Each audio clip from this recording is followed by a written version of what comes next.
This is Johnny Bluestar. Welcome to Threshold, a global media event. Is the universe just a random dance of atoms, or is it a manifestation of a supremely intelligent architect? Can its purpose, or our purpose here on Earth, be adequately assessed? Can we commune with it, know its intentions, cooperate with its direction? Here, we define threshold as a gateway state of awareness, allowing mankind to cross into a place of real cognition. Threshold allows us to approach questions of higher reality through the door of experience, rather than mere belief.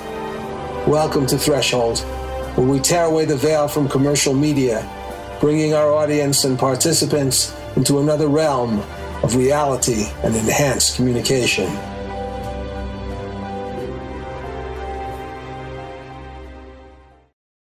There is nothing more exciting for me than to work in collaboration with various artists, and perhaps one of the most enjoyable experiences I've ever had is collaborating with Russian composer Edgar Ahrens and today's guest, singer-performer Patricia Welch.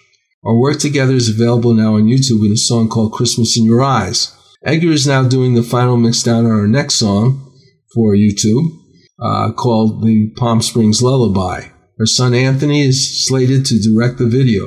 It must be exciting to see your son also develop into an artist, in his case with his eye on directing. Absolutely.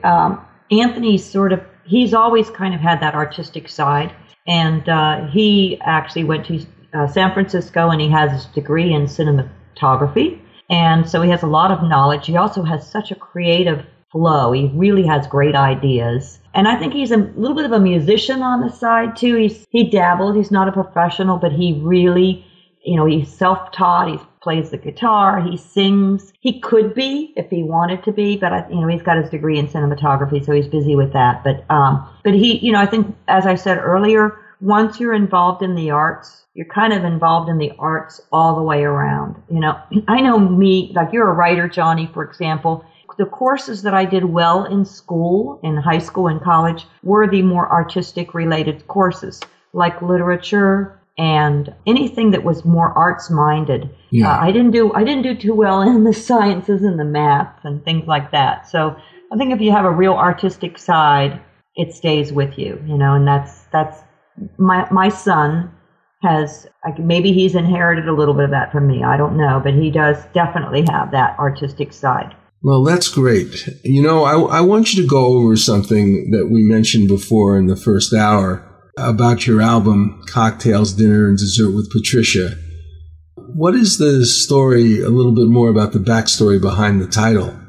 Music for Great Entertaining is actually the title. But Cocktails, Dinner, and Dessert with Patricia are the three facets of the 3 CD set. We have a cocktail CD, a dinner CD, and a dessert CD. And the whole idea is that it would be a great gift, hostess gift for people that just want to play music for 3 hours and have soothing background music. Nothing overwhelming, nothing too intrusive, but just pretty music and music that people love.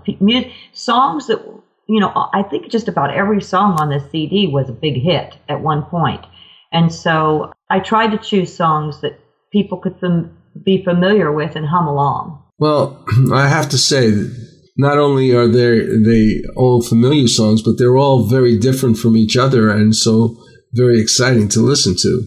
We're going to play another song soon, like Fly Me to the Moon, which had a renaissance in the film Wall Street.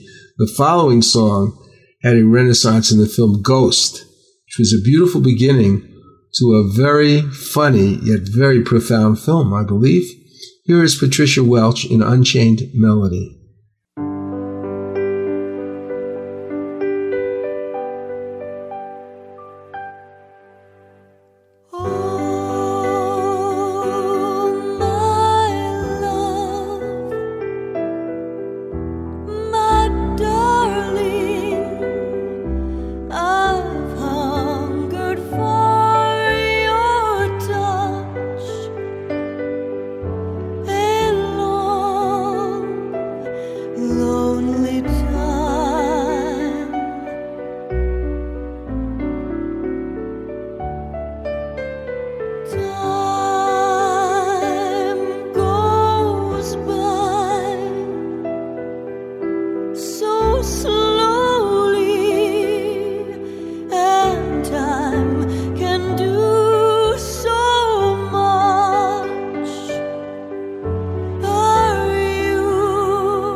for me, wait for me.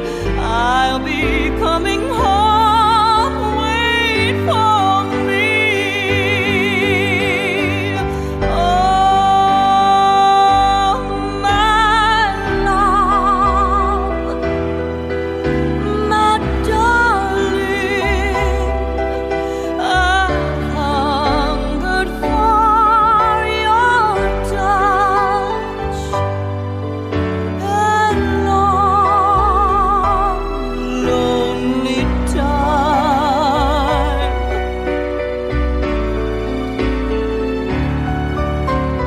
Time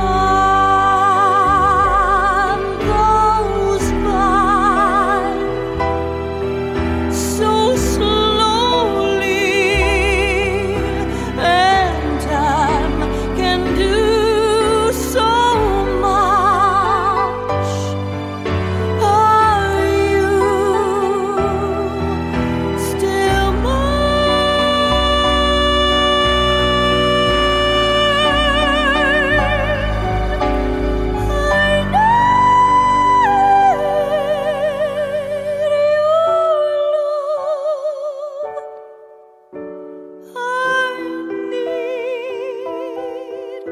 your love? Godspeed your love to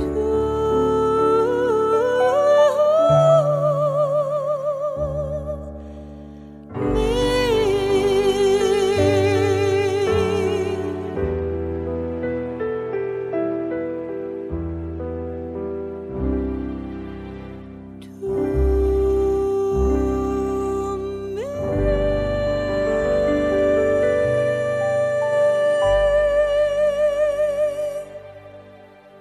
It seems to me this couldn't be the easiest song in the world to sing. Was that the case? Well, it's easy for me because I have the 4 octaves. But let me tell you a little kind of story, a funny story. I actually performed the song. I live in La Quinta, California, and I performed the song at La Quinta Country Club. And back then, that was a few years back, Andy Williams attended a private party that I sang this song at. And he nudged a gentleman next to him when I started singing the song. And he said, she'll never get to the end of that song in this high key. I started it in a G, which is and I kind of really go up. You'll hear when you play the song, I go way up with some of the notes in that song. And so he was really quite impressed and surprised that I was even able to sing the song in that key. And he very graciously, very sweetly put a nice testimonial, by the way, on my Cocktails, Dinner, and Dessert CD. I have 2 great testimonials from 2 great singers, well-known singers, Andy Williams, one, and Wayne Newton. They both gave me excellent testimonials that's actually on this back of the CD, which I'm so grateful and thankful for. The 2 greats took the time to write something about my voice and about the CD. Well, it is a fabulous rendition. The song itself, we think of the name of the song, Unchained Melody, but it actually started out as a theme for a prison movie called Unchained. But the singer of that song, Todd Duncan, did not carry it as far as other singers. Tell us a little more about its history. That's true. Unchained was the movie, and it didn't really gain its popularity until the Righteous Brothers, Bobby Hatfield, back in 1965. He recorded it, and it just received such great popularity. And then, of course, after the blockbuster film Ghost, more popularity. Here's how our listeners can acquire your CD, which could be, for many lucky people, the perfect gift. This is Johnny Bluestar. I've worked as a lyricist with Patricia Welch for over 5 years, along with Russian composer Edgar Ahrens, a friend and colleague. Her ability as a singer is simply amazing. She brings a unique and dramatic flair to every song she sings. Over the next few months, we shall be releasing a number of these songs, part of an album called Hadley's Castle. Meanwhile, Patricia has been busy creating a super enjoyable collection of classic standards in an exciting 46-song, 3 CD collection. Music for Great Entertaining introduces Cocktails, Dinner, and Dessert with Patricia Welch. 3 hours of continuous music. 46 of the all-time classic standards, spanning decades of hit songs.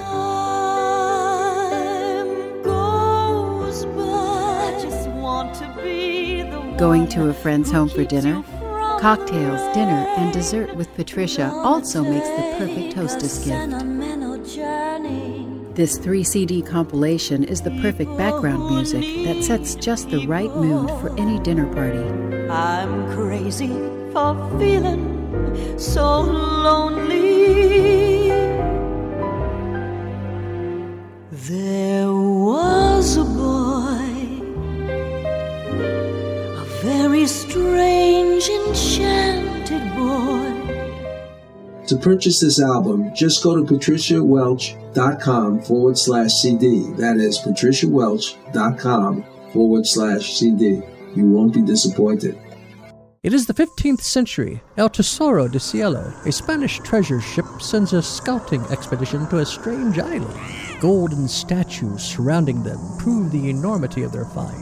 Suddenly, hordes of ghoulish creatures with scaly green flesh and skeletal wings descend upon them from the sky. What do you think of this, Rufio? These creatures are fragile, Captain. We can take them with our swords. They seem supernatural. Who knows what powers they possess? Fallen angels, weakened by their treason. By God! Are you saying they're Nephilim, the devil's host? I'm saying, whatever they are, we can take them. Do any of you cowards dare join me? Up against sharp knife-like nails and hideous fangs, the men's swords rip into slimy green flesh. Though black blood pours copiously from their half-naked bodies, creatures miraculously persist. Can the crew survive this bloody, cursed battle?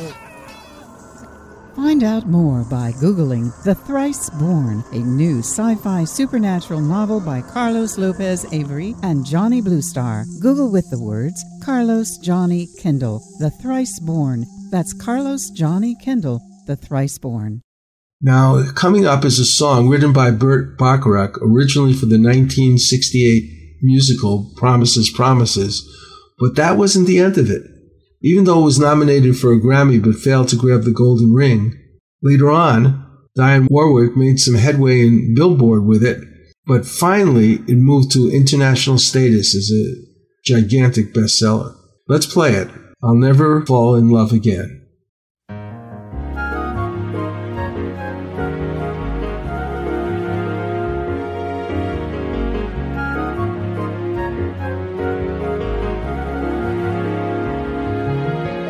What do you get when you fall in love? A guy with a pin to burst your bubble. That's what you get for all your trouble. I'll never fall in love again. I'll never fall in love again. What do you get when you kiss a guy? You get enough germs to catch pneumonia. After you do, he'll never phone ya. I'll never fall in love again. Don't you know that I'll never fall in love again? Don't tell me what it's all about, 'cause I've been there and I'm glad I'm out of those chains that bind you. That is why I'm here to remind you. What do you get when you fall in love? You only get lies and pain and sorrow. So for at least until tomorrow, I'll never fall in love again. No, I'll never fall in love again.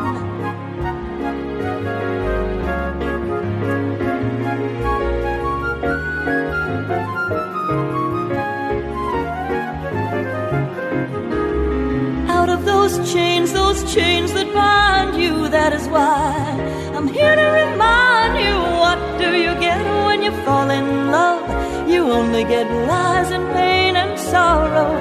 So for at least until tomorrow, I'll never fall in love again.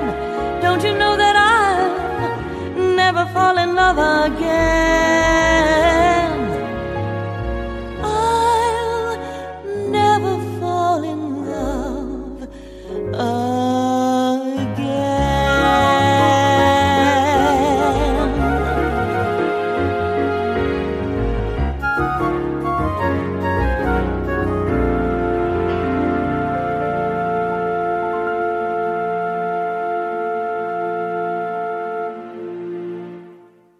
This is kind of a bittersweet song. Could it be that it's many people's recurring experience? I think many people can relate to that. Well, I do think that Burt Bacharach, the songwriter, in writing this, did keep his sense of humor, right? Yes, actually, Burt Bacharach wrote the music, and Hal David was the actual lyricist. But there is a little bit of trivia behind this song. Do you want to hear it? Of course. Okay, well, actually, Burt Bacharach had just come out of the hospital. He was very sick with pneumonia. And so Hal David wrote the lyric, I'll Never Fall in Love Again, the lyrics to this, and he added the line about pneumonia, which rhymes with phonia. So Oh, really? Yes. And actually the song was originally written for the 1968 musical Promises. But I just thought that was interesting that Burt Bacharach had pneumonia. He was very sick with it, actually. He was in the hospital. And, back then people could die from pneumonia. They can today even. Yes, they can. And so it was very serious. But Hal David, he said he subconsciously put through that in. But I wonder if that was influenced by his dear friend, Burt Bacharach, just getting out of the hospital. Interesting story. Mm-hmm. Mm-hmm. You shared the stage with Robert Goulet when he toured in Man and His Music. Both of you got your start in Broadway, you with playing with Yul Brynner as his unhappy wife, Tupten, in The King and I, and Goulet by playing Sir Lancelot in Camelot. What was it like working with him? Did you feel a commonality in your experience as struggling performers in the past, which you both were? Well, first of all, Robert Goulet was such a remarkable person and friend. He became my friend after I started working with him. He always called me kid. He'd say, "Are you ready to go, kid?" When we'd have rehearsals or whatever. And he was a very down-to-earth guy. He didn't act like a star. He was a star, but he didn't act like what people think of as, he was very, very, very sweet, loved to tell jokes. He would tell jokes to the band members, to the crew people, right before getting on stage. And when I was on stage with him, one of the microphones blew the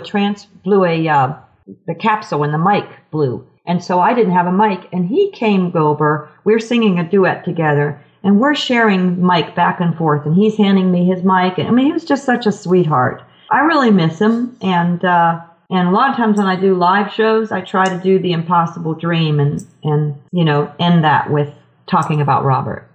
Yeah. Mm-hmm. Terrific person. Mm-hmm.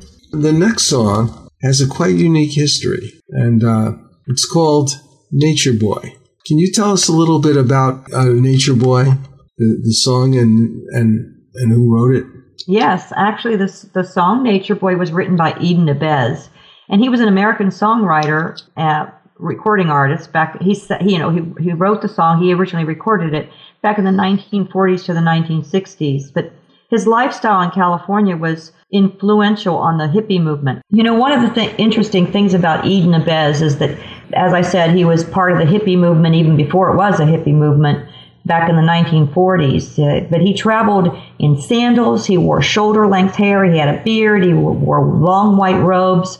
He and his family even camped out in front of the Hollywood sign above Los Angeles. And he slept outdoors with his family. He ate vegetables and fruits and nuts. And the song, I think, is so fitting for him because he was truly a nature boy. Well, let's hear this song, Nature Boy.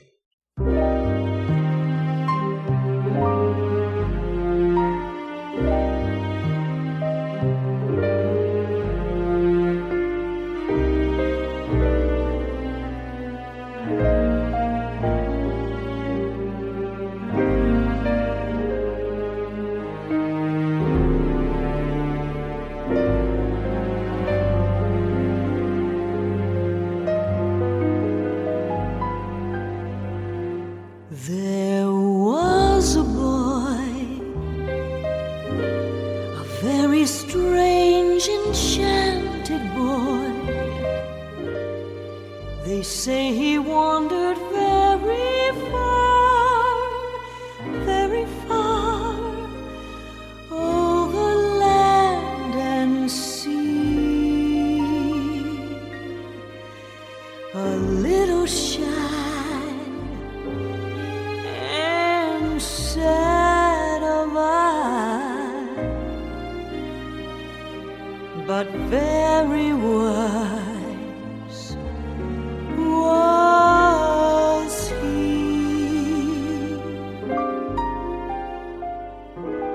And then one day,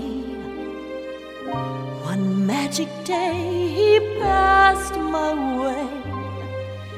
And while we spoke of many things, fools and kings, this he said to me: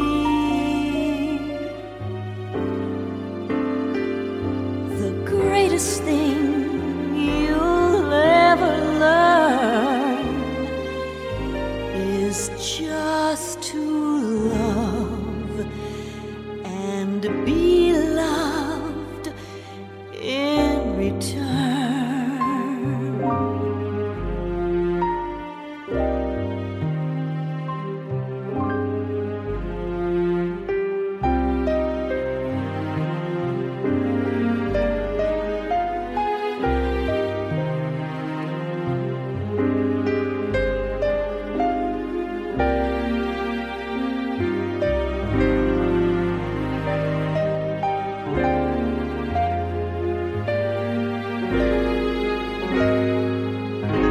And then one day, one magic day, he passed my way. And while we spoke of many things, fools and kings, this he said to me: the greatest thing you'll ever learn is just to love and be loved in return.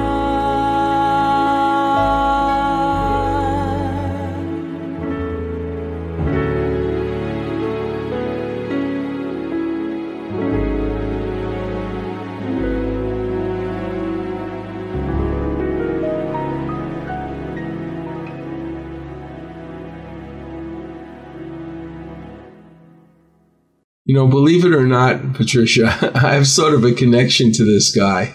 You do? And what is that?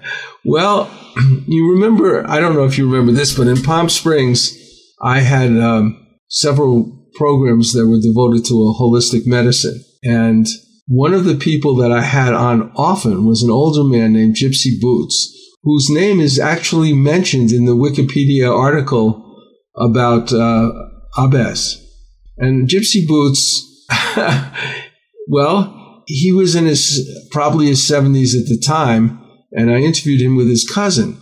They were working as spokespeople for Kyolic garlic, which is odorless garlic, as a kind of, tremendously medicinal herb, which was developed by Wakanaga of America, which was a Japanese country that had an organization here.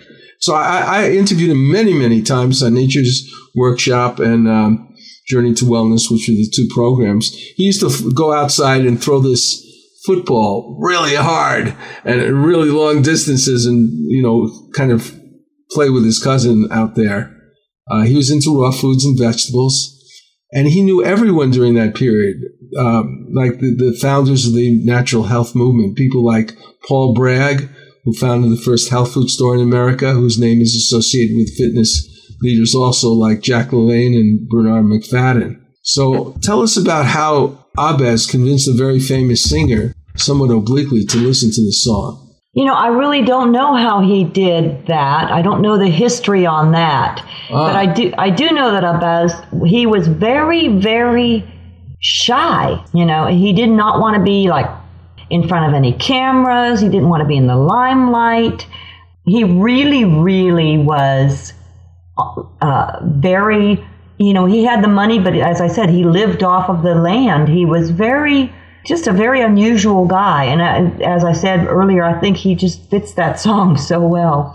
But I don't know how he convinced, I don't know the story behind that part. Well, the story is that in 1947, Abaz went to a performance by Nat King Cole. And he wanted to present the song to him, but he couldn't do it. So he left a copy with Cole's valet. And later on, Cole actually looked at it, and he actually started to play it at his performances. But really? He couldn't find the guy. Mm-hmm. And he looked all over for him. And I believe what happened was that he found him, networked to find out where he was, and found him sleeping under the Hollywood sign. Yes. And he was like, like a very strange person, but that song had tremendous power to it. It does. It has a great message, too. It does. And as a matter of fact, Lady Gaga sang that one, too. I don't know if she was wearing a hair shirt or not. Oh. Maybe it was from the leftovers of his beard or something. I didn't realize she sang that. Yeah. Well, so that was kind of an amazing little connection that we had. Interesting. Now, I think one thing that I think is important, since we're talking, we're dealing with a lot of love songs here in this album, and one of the things the song states is the greatest thing is to be loved and to love in return. Quite a different attitude than I'll never love again. Yes, absolutely.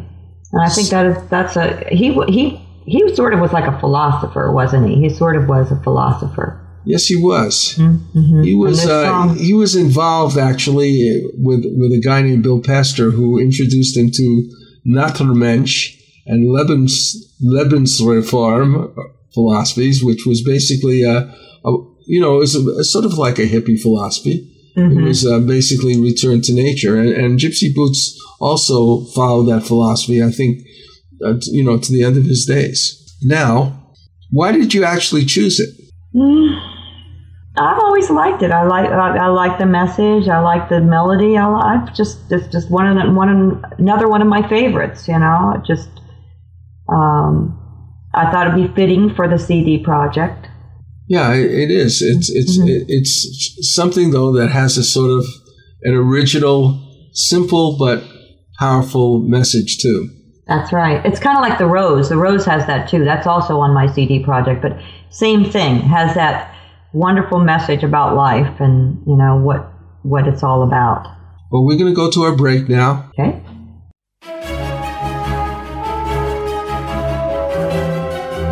I've worked with Russian composer Edgar Aron for quite a few years, building an inventory of songs, many of which feature singer-performer Patricia Welch. We will soon be releasing these songs, components of an album and a musical in progress called Hadley's Castle. When Edgar and I first got together, I was amazed by the brilliance of his musical scores created for movies, TVs, and animations. Here is a sample of the work he did on the Russian TV series, available now on Amazon, called The Secret Agent's Memoir, which had 2 seasons. This score is called Escape and was created for the first season.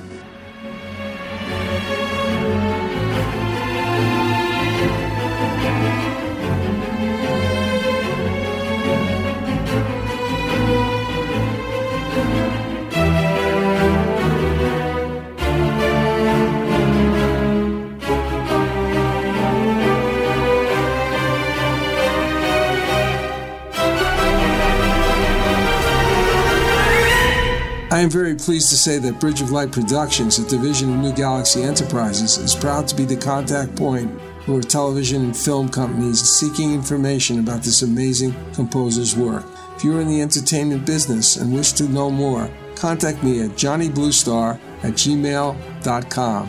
That's johnnybluestar@gmail.com.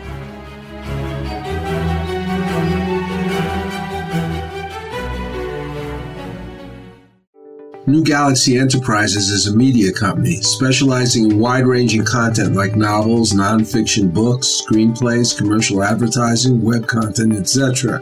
One of our most esteemed providers is illustrator Robert W. Zalo. I work on all my most important projects like book covers, logos, web design elements with Robert. As an illustrator, he worked on the Ignatz-nominated comic book, The Expert's Guide to Killing Things That Go Bump in the Night. His skills encompass advertising, magazine illustrations, gaming, comic books, TV production, and scenic painting. His clients include Comcast, Adelphia, Haven Talent, ForceWorks, High Octane Theater, Star Creative Advertising. If you wish to contact Robert, go to johnnybluestar.com and let me know. That's johnnybluestar.com. For artist illustrator Robert Zalo, an essential component of all the work we do. Maybe he can help you too. Boots in Manhattan is a coming-of-age novel by Ray Boylan and Johnny Bluestar. It is about a young Tom Boots Raymond who grows up in New York in the 1940s who was a member of a street gang. My friends and I were about to start our own game of stickball when Rabbit Lacey, the head of the Rattlers, came up to us and tried to move in on our game. We were called dwarves, the youngest members of the stupid gang. Hey, Kevin, I need you to get some gloves and some stuff I left at my place. No, this is our game. Hey, are you my good little dwarf or what? You've been calling me a dwarf since I was 6. We're not your personal slaves, pal. Hey, what is this? A dwarf rebellion? All right, big guy. We ditched the dwarf thing. We make you guys regular rattlers. No, it's too late. He looked at Jay and me. We looked away.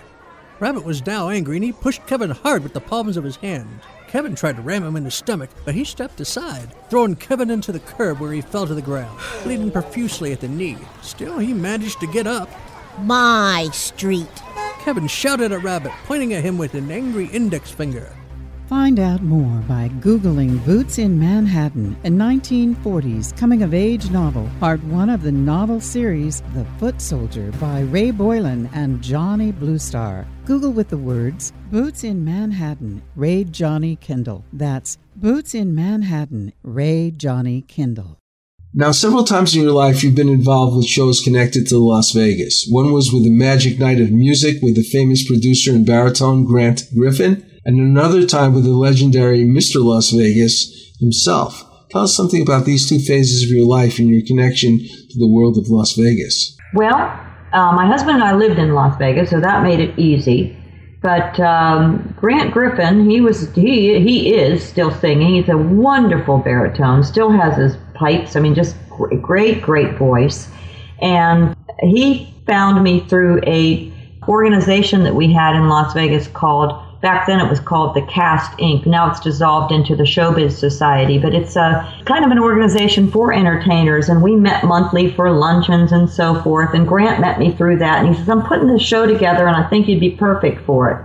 And so I was sort of the legit end of the show. He had 4 divas in the show with him. He had a Latino singer, he had a real true belter, myself, and then him. He was the star, and we all kind of worked together with Grant to be part of this show. And it was a great show, and he had a sold-out performance at the Orleans, and it was a lot of fun to be a part of that show. And then, of course, with Wayne Newton. Mr. Las Vegas. Yes, Mr. Las Vegas, Wayne Newton. I toured with him for 2 years. I also performed with him in Las Vegas. And he was a fun guy, too. And Wayne is a family man. He has his entire family, as many stars do. I don't know if people know this, but a lot of stars have their families that travel with them and are a big part of their career. And like he had his mother-in-law actually selling concessions. His sister-in-law handled tickets. I mean, his wife managed him. I mean, a lot of people that are involved in the arts have family members. I think that's what keeps them going. And the true success stories are the ones that do have their families right there on board with them. I think it's such an important part of that. That is very interesting information. Mm-hmm. Mm-hmm. Of course, most of these famous songs, including all the ones on your album, most of them deal with love in one way or another. The next one is not ambivalent about love. This is a song about what happens when one truly loses someone one loves. It's called Ooh, Baby, Baby.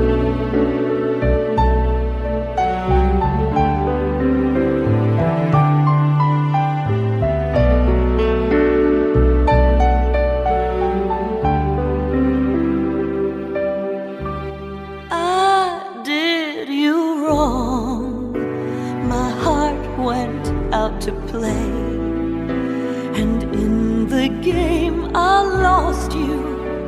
What a price to pay! I'm crying. Ooh,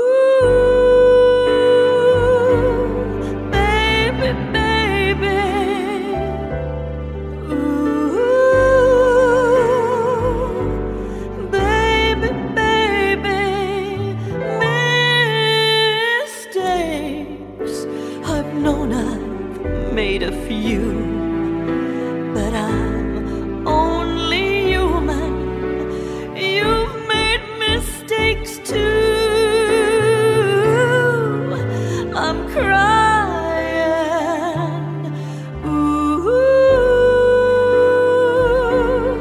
baby, baby. Ooh,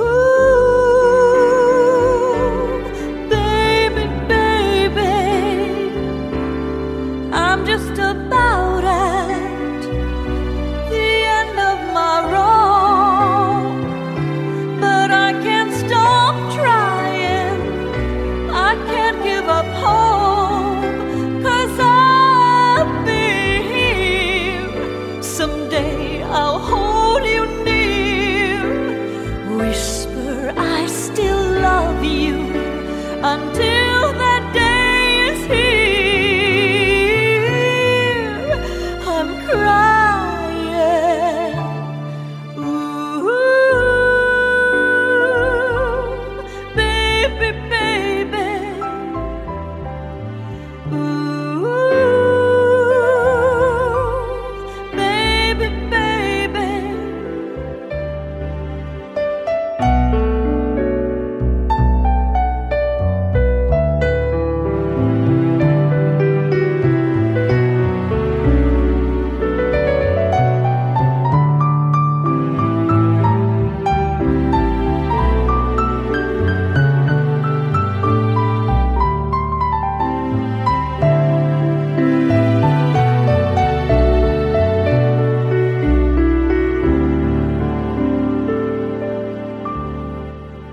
I'm just about at the end of my road, but I can't stop trying. I can't give up hope, 'cause I'll be here.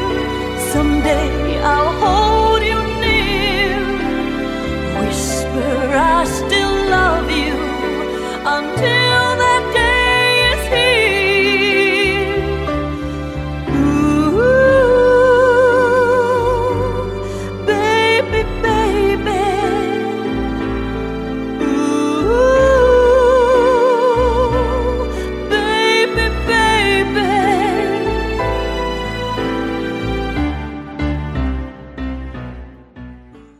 I would say a very sad song. Tell us about this song. It was originally written by Smokey Robinson and Pete Moore in 1965. Yes, it actually achieved its greatest commercial success when Linda Ronstadt covered the song in 1978. And the song has been covered many, many times over the years. Linda Ronstadt's version reached number 2 on the adult contemporary chart and peaked number 7 on the Billboard Hot 100 in 1979. And this is the one song on my CD that I actually was not fully, I'm Virgo and I always prepare for everything, but I didn't feel fully comfortable with this song when I went into the studio. Ironically, by the time I got out of the studio, I feel like it's one of my best vocal recordings on my CD project. I just wasn't really quite ready for it, but by the time I recorded it and we did it, something magic happened in the studio and it worked. We kind of count on that sometimes, don't we? I noticed that many songs when first recorded do not reach their success initially, but sometimes have to be covered one or more times, sometimes many more than that. Why do you think that is? I don't know the mystery behind that, but sometimes it's the popularity of the artist that recorded it, maybe that made it a big hit. Sometimes it's the exposure that they had. If they had some national television exposure or the right marketing with their record companies, I think there's a lot involved in, that's why they call it the music business. But I think that, sometimes something doesn't make a big success until 10 or 12, 15 years later. We see that all the time. We see that even with Broadway shows. Sometimes they're not a big hit. Getting a show on Broadway, sometimes it takes 10 or 15 years for it to develop into something.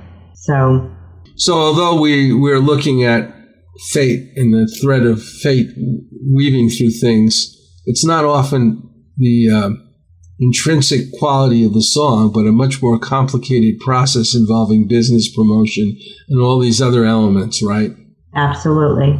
Now, another song that matured over a period of time as far as the charts go was Wind Beneath My Wings.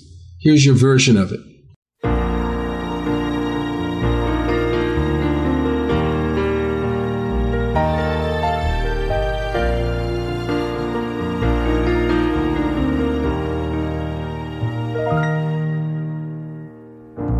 It must have been cold there in my shadow to never have sunlight on your face. You were content to let me shine, that's your way. You always walked a step behind. So I was the one with all the glory, while you were the one with all the strength. A beautiful face without a name for so long, a beautiful smile to hide the pain. Did you ever know that you're my hero and everything I would like to be? And I can fly higher than an eagle, 'cause you are the wind. Yes, you are the wind beneath my wings.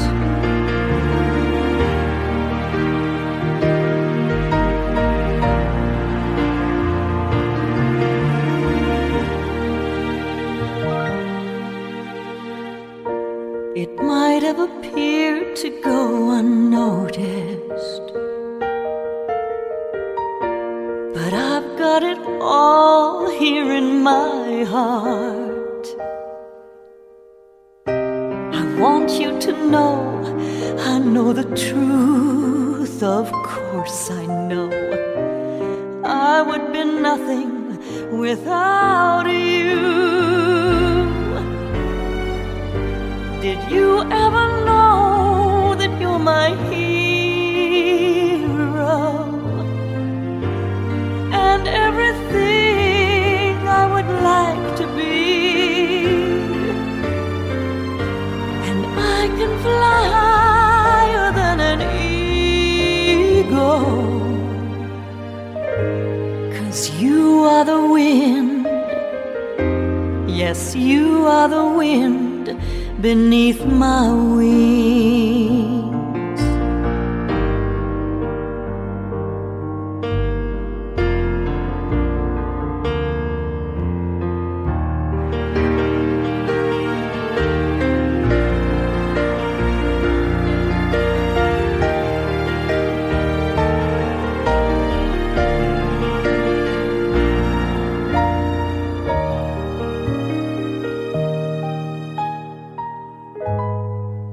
you ever know that you're my hero? You're everything, everything I would like to be. And I can fly higher than an eagle, 'cause you are the wind. Yes, you are the wind beneath my wings.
I thank God for you, the wind beneath my wings.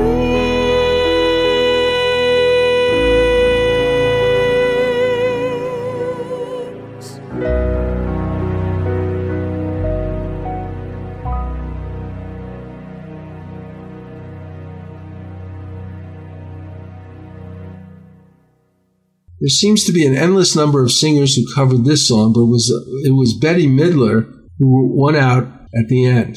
Give us a picture of this song's movement towards a standard classic. Before you actually recorded, whose performance did you like best? Well, actually, I did like Bette Midler's performance the best. I think she really did the song so well. Now, my version is almost exactly like Bette Midler's, except that my arranger, Marty Steele, when I did my CD project, kind of threw a little extra tagline in on every verse. You'll hear it when you hear the song.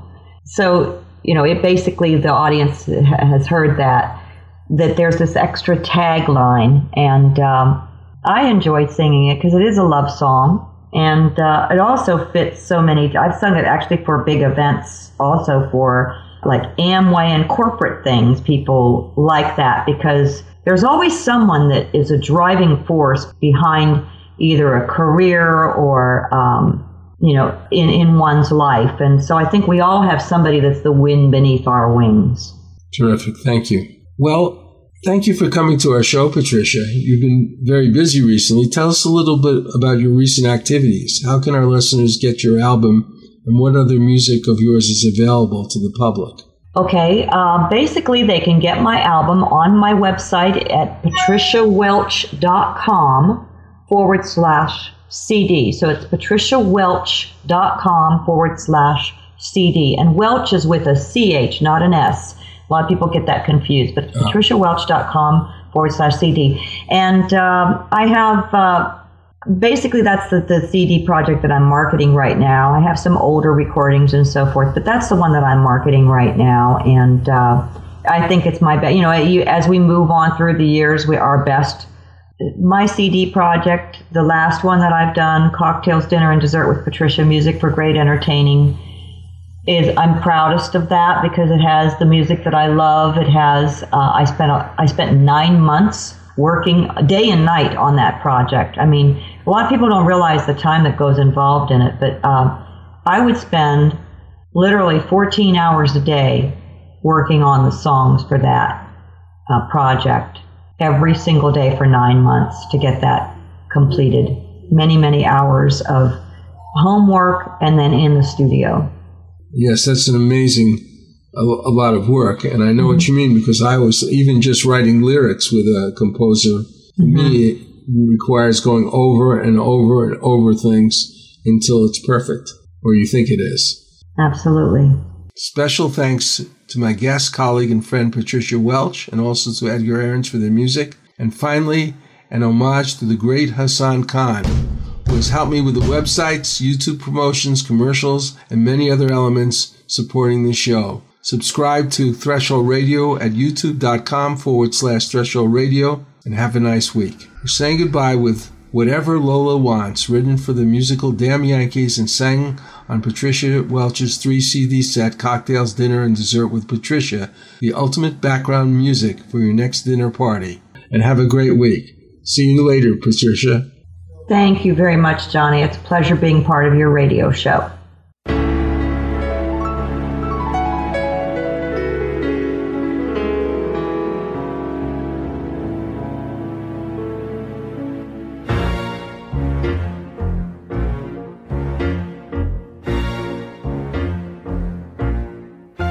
Whatever Lola wants, Lola gets. And little man, little Lola wants you.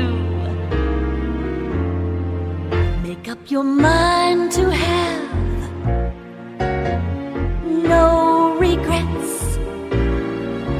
Recline yourself, resign yourself, you're through.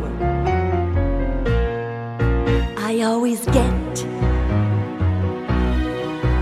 what I aim for,